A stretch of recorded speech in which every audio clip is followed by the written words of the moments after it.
All right, well, good morning, everyone. It is 8:18 a.m. on Monday morning of the Artemis I launch. We are waiting for um, some commentary from Mission Control to see if we are still on today. I woke up this morning around 6 a.m. and came out to hear some commentary about some tank issues that they were working on troubleshooting. So I'm confident that they're going to work all the bugs out so we can have a scheduled launch window between 8:33 a.m. and 10:33 a.m. Eastern Standard Time. And I'm going to let the background play for a bit, and we will hopefully see some go for launch here in the next couple minutes. So stay tuned. This is Artemis Launch Control at T minus 40 minutes and holding. I just spoke with Launch Director Charlie Blackwell Thompson, who said that her team is still working on a troubleshooting plan for engine number 3 that had the issue with the engine bleed. She's still waiting for more information about that. Engineers are still discussing it and going over some modeling and data. And once they have that ready, they're going to come back to her and have a discussion. And so she says that she's awaiting that. And we are standing by. Again, at T minus 40 minutes, we'll have more information when we get it.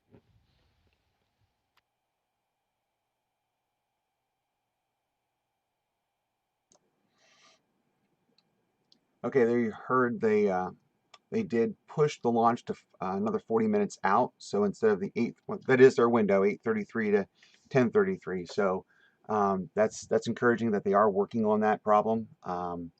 Originally, they had stated there was a potential crack in one of the um, rocket bezels or something like that. I wasn't really sure of the terminology.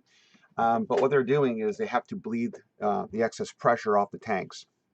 So that's what's in progress now. And they're waiting to hear back from the different individuals and teams that are in charge of those different components to give a go that that is actually fixed and is ready to go.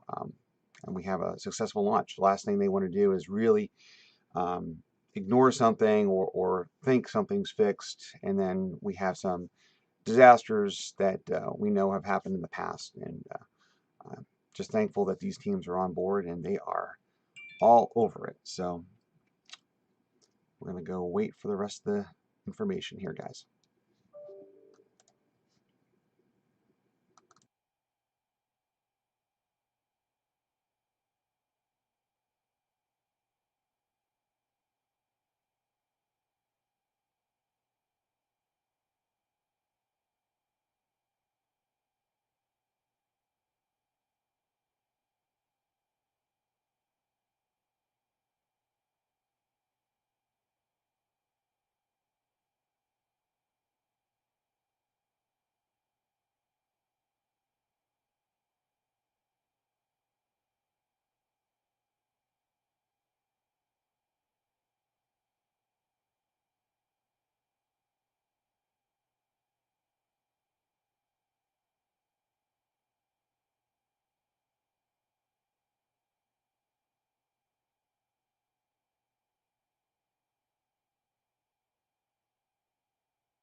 All right, while we're waiting for updates at 10:30, I'm going to start our STEM activity off with a video called Why the Moon, and it's going to kind of take us through a short 4.5 minutes of the technology and people behind the Artemis program and the uh, reasons why we're doing this. So that will happen at 8:30, and if you're tuned in, hopefully you'll get to see that.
We are going. The history of this agency is marked with broken barriers, once viewed as impossible, with science fiction turned reality. with innovations that have spun industries all their own, and with demonstrations of peace for all humankind. We soar in the skies of our home planet. We maintain a human presence just outside of gravity, and we touch points all across the solar system and beyond. We're going back to the moon, and this is why. The moon is a treasure trove of science. It holds opportunities for us to make discoveries about our home planet, about our sun, and about our solar system. The wealth of knowledge to be gleaned from the moon will inspire a new generation of thought and action. Without fail, every major program and mission NASA has invested in has led to technologies and capabilities that have shaped our culture. The breakthroughs of the Artemis era will define our generation and the generations to follow. The tens of thousands of jobs associated with propelling us to the moon today are just the beginning of a lunar economy that will see hundreds of thousands of new jobs develop around the world. This is not an ambition of one entity or one country. The exploration of the moon is a shared effort, woven together by a desire for the greater good. Why the moon? Because the missions of tomorrow will be sparked by the accomplishments of the Artemis generation today. because the ambition to go has already begun. And because Mars is calling. We need to learn what it takes to establish a community on another cosmic shore. So let's camp close before pushing out. And so, we go to the moon now, not as a series of isolated missions, but to build a community on and around the moon capable of proving how to live on other worlds.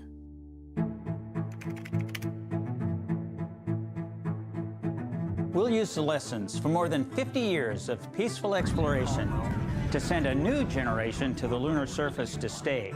We will anchor our efforts on the lunar South Pole to establish the Artemis Base Camp, positioning us for long-term science and exploration of the lunar surface.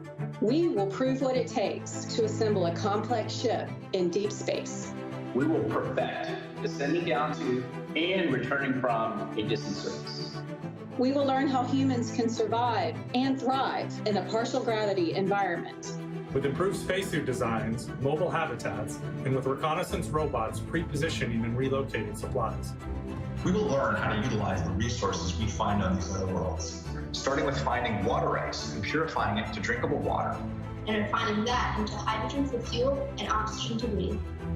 We will establish fission power plants on the surface of the moon, capable of supporting a growing community of efforts.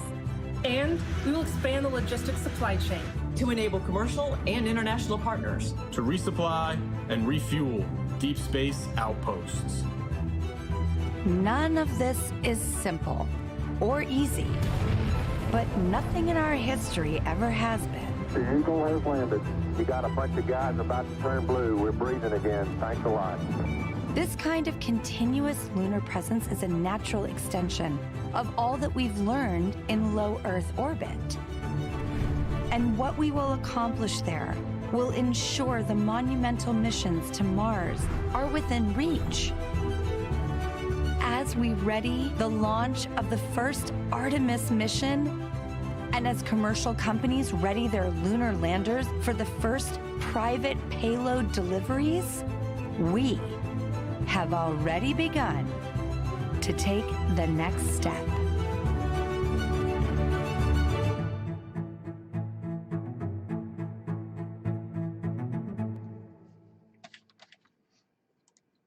It's going to happen. There. and also, I mean, and it's about going to Mars. And those things are going to happen, and people will look back at today, which we still don't know. We might be launching today, we might not. But they will look back at today. All right, and we're just be back like, oh, yeah, to we the had live these things feed now for the Patreon. Some of them have already resolved some There's of them. a decent look at the it'll all just be a little drop. SLS It's a big drop for us with the today and for the whole Orion team, capsule I'm proud to be part of this team that works so hard to get it right. Absolutely, and we're looking at those engines that we were looking at just a few moments ago, those engines that are underneath this.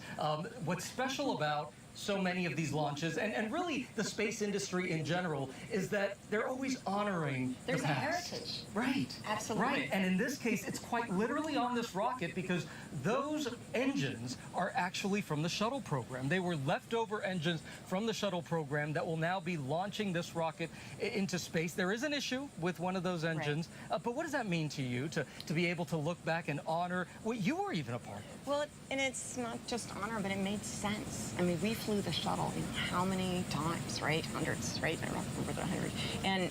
And so to know that you've got that track record, you understand these engines. And so when I hear this, I think, well, that's something they're going to be able to figure out. But I can't guarantee, but I remember reading which exact engines like had flown on which shuttle flights. I actually think that my flight is one of them. I know that I was just talking to Bill MacArthur last night, STS-92, his was on there. And you know, people have turned wrenches on those engines. So many people have a little piece of Artemis. And really, all of us, when we leave the planet and have people go to the moon, all of us will realize that we were all on this rocket today, just having to be more patient than we wanted to be. Yeah, exactly. All right, Katie Coleman, former NASA astronaut, ABC News contributor, thank you so much. And we will be watching this together here from the Kennedy Space Center, because if this does not launch, it's right, exactly. It's nice. The weather is actually really good, Mona. So that is actually a shame, because if this is launching, this would be a great day for this to launch. But if this is not launching, we're looking at a Friday, just after 12 noon for that launch. All right, and I'm going to take away from what Katie said, which is regardless of what happens today, they will be able to learn from some of these setbacks and implement them going forward. Gio Benitez, Katie Coleman, thank you guys so much. And of course, Gio will be covering this story for us all morning. But let's take a look at the weather forecast around this long-awaited launch with our ABC News chief meteorologist, Ginger Z. Ginger, we just heard Gio say that the weather is actually nice down there. Mona, we've been watching all of the potential for storms around the Space Coast, and I want to bring you the forecast for that window that they have right now. It's looking okay, aside from those isolated storms that could pop up, because there are thresholds, especially when it comes to lightning. Lightning is very bad, and if it's within 15 nautical miles, which at least on one of these short-term computer models, it looks pretty close.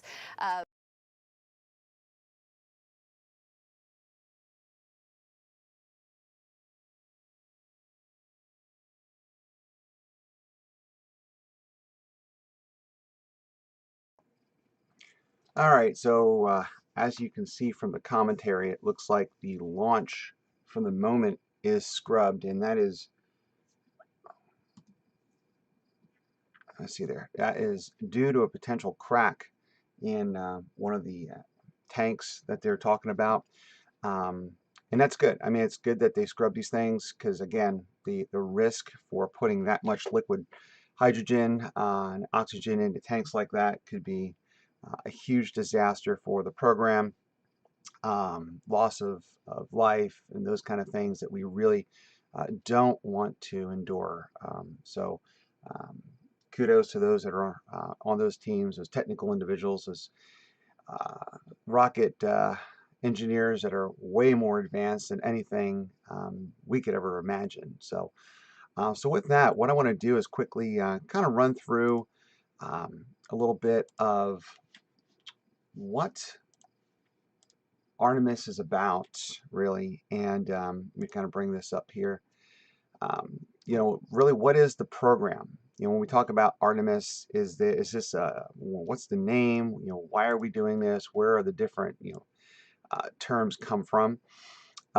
So Artemis is there's a website here. I will send this out on the links in the channel later.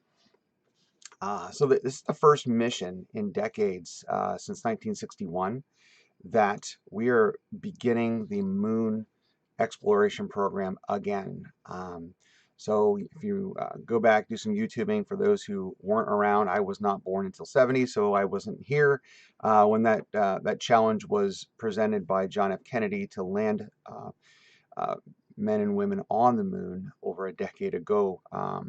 So that challenge happened, and that happened on July 20th, 1969.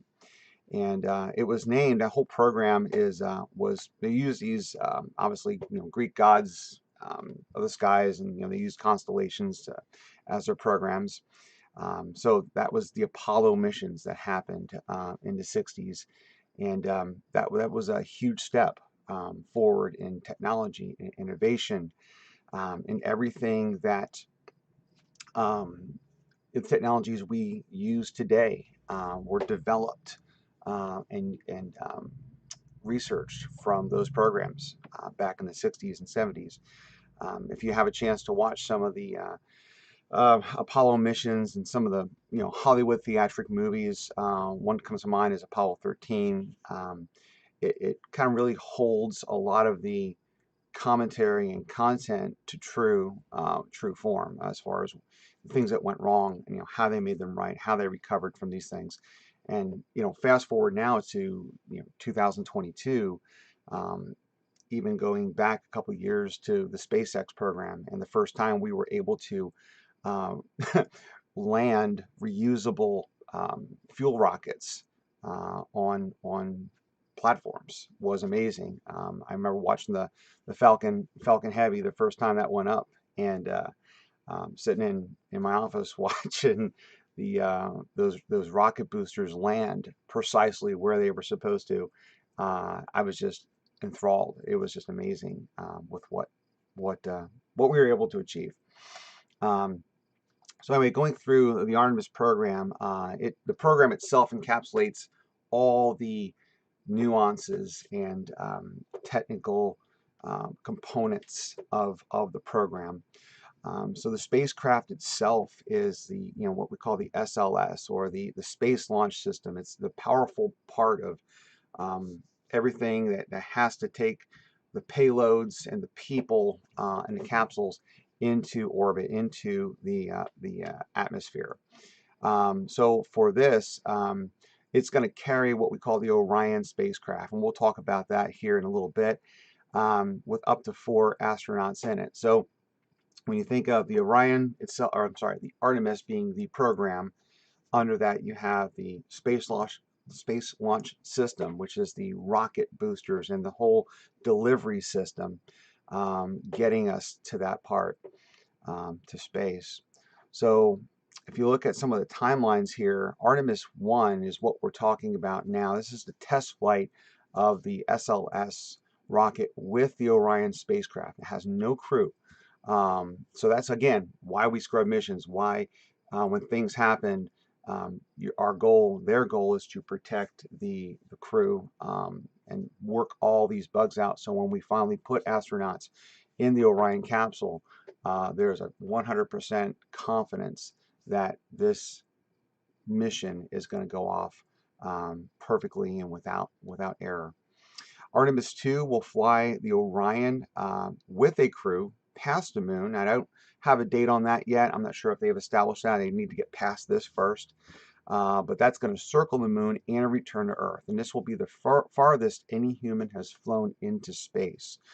So that is just going to go make a huge orbit past the moon and come back. And there's a lot of risk involved with that as well.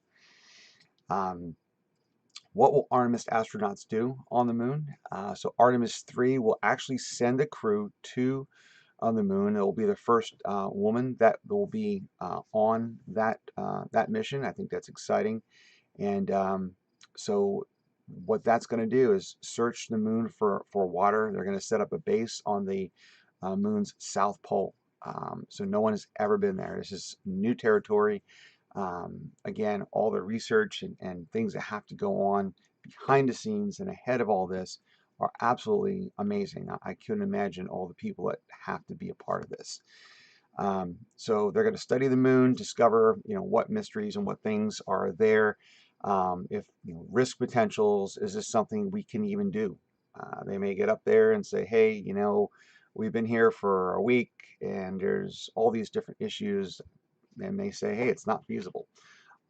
Or they come back and say, yep, there's issues, but here's how we're going to fix them. And that's, we think about our STEM programs and what we do in STEM. That's part of the challenge is problem solving, troubleshooting. So why is this program so important?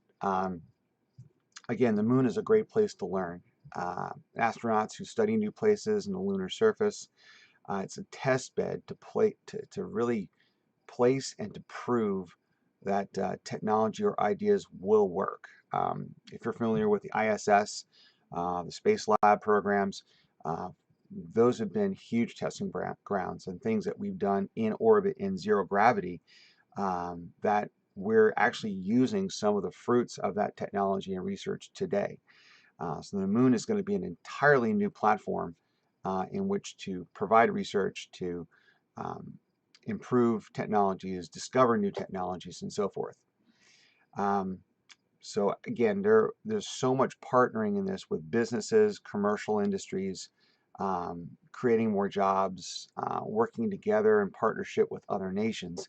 So it's not just a America-only program. It's not just a one group of people or another. It's an entire collaboration effort, which I think is so cool, that we can all do this together and work as partners to develop this next century or next decades of space programs. I'm going to go back to the live feed to see if we have any new updates and see what's going on here. So let's check in.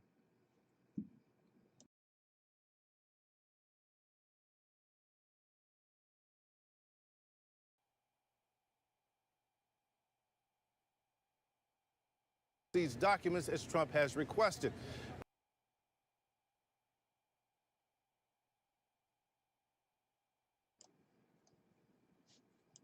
Well, that wasn't the feed I'm looking for. So we are back. We are back at the Artemis launch pad, and it looks like today's attempt has been scrubbed.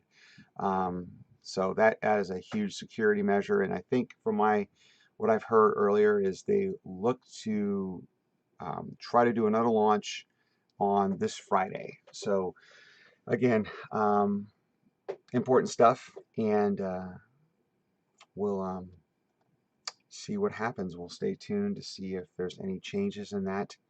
And let's see here. Yeah, looks like that's a definite that they are scrubbed. So let's go through a couple more things while we're here. We'll make a good use of our time and efforts. So while we are got that in the background, let's talk a little bit more about how big the SLS is. This is the delivery system or the launch system that they're going to be using to. If you look at the top piece here, you can see this is the Orion capsule, and we'll talk about that here in just a moment. So this is the payload itself. So if you look at the SLS, you see compare it to the Statue of Liberty. So if you've ever been in New York and you've seen this or seen it on TV, you can see that it's a little taller. It's 322 feet, 98 meters. It is carrying, let's see here, almost 6 million pounds is the total weight of that, and that's the weight of 80 fully loaded 747 jumbo jets. It's pretty a lot of weight to get into orbit. Imagine that. Imagine just trying yourself to lift a car or something like that. It's amazing how much thrust is going to be required. It says the SLS crew rocket is powerful enough to carry the weight of 12 NFL football teams of 53 players each. That's an insane amount of payload. So how's it designed? Rockets, as you know, come in many sizes. If you've studied rockets or you've looked into some other STEM programs, you can small rockets. If you remember the shuttle programs, some of those were a lot smaller than what we're looking at now. This here is, let's see, the upper stage.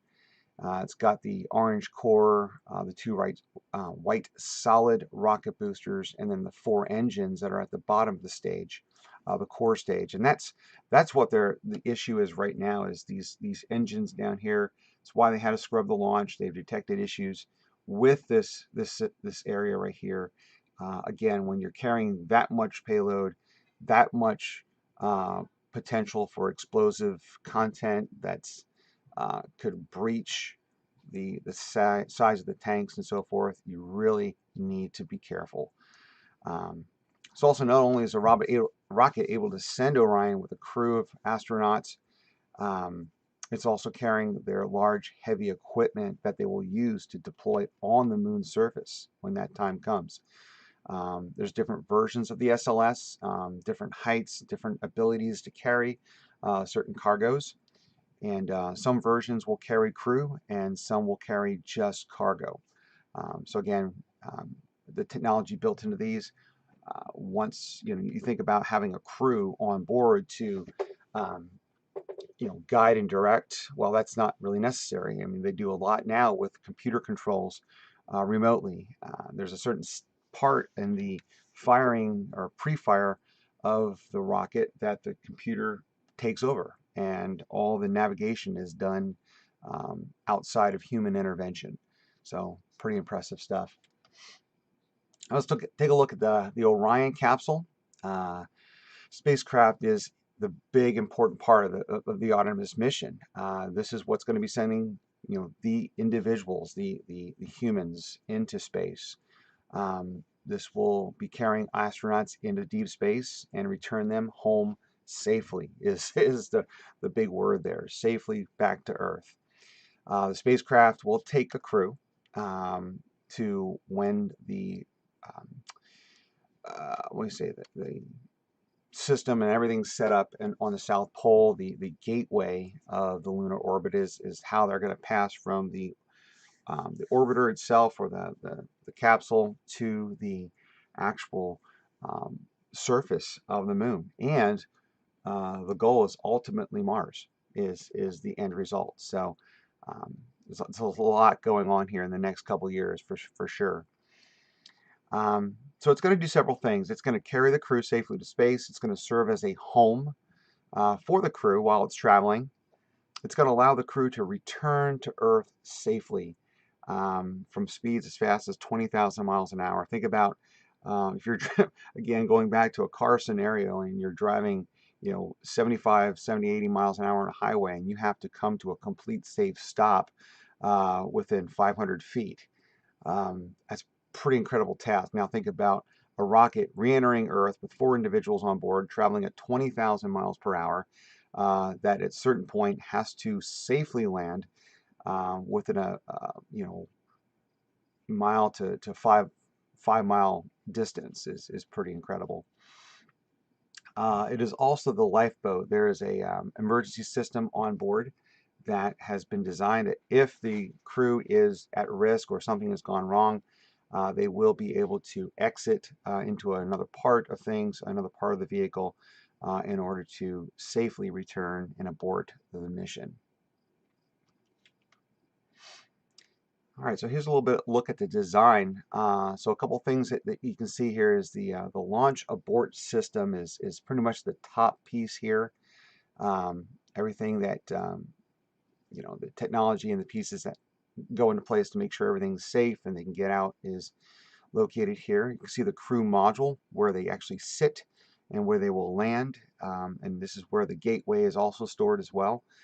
This is the life support. Everything that the astronauts need are in this capsule.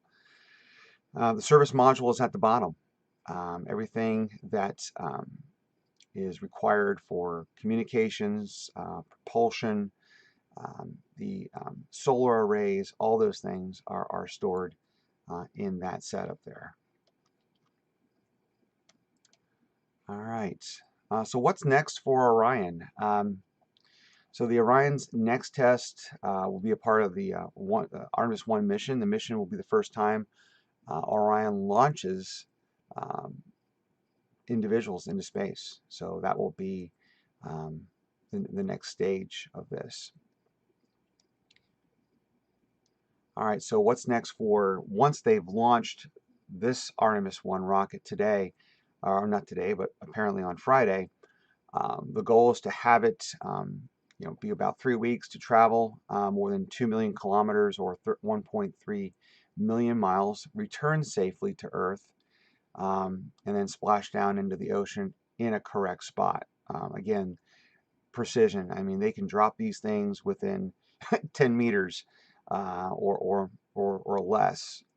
So then when that does splash down, it's recovered by the U.S. Navy, and they can bring that back on shore and make sure they pull all the information out, all the measurements, all the instruments that have been used to measure everything they need, and then research that data, and then move on to Artemis II, which is, again, the Orion will fly past the moon again.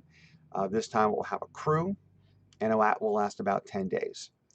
The flight will be the farthest that humans have ever traveled into space. And then ultimately, Artemis III, the Orion, will take astronauts to study the moon's south pole. All right, so that is a ton of information this morning, even though we had a scrubbed mission. And let's see if there's any, doesn't sound like there's any commentary going on. So I think it's 8:56. We're going to wrap things up here shortly, and then I will send out an alert, an update to my community on when the next potential for liftoff will be. Again, hopefully that's going to be Friday. All right.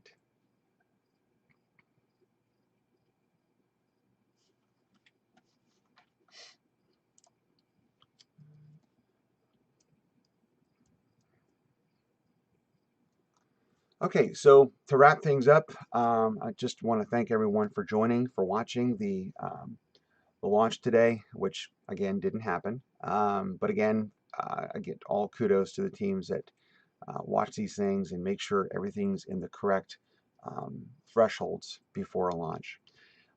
Also, if you are a STEM educator or any kind of educator out there that works with students and you're looking to add some additional content to your program, I would encourage you to do a couple things.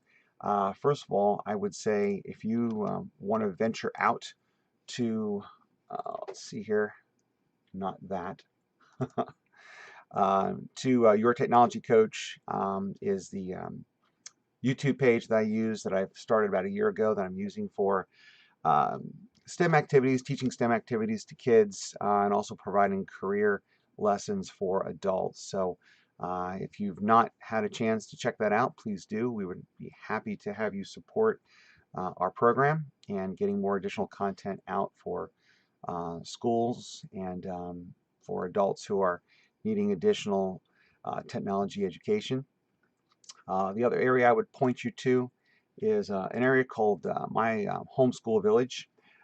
This is a program that I became a part of not too long ago, and it is a group of like-minded individuals, homeschoolers, that have a desire to teach kids from different aspects of all kinds of things that you could ever imagine, from California to all the different states we have represented.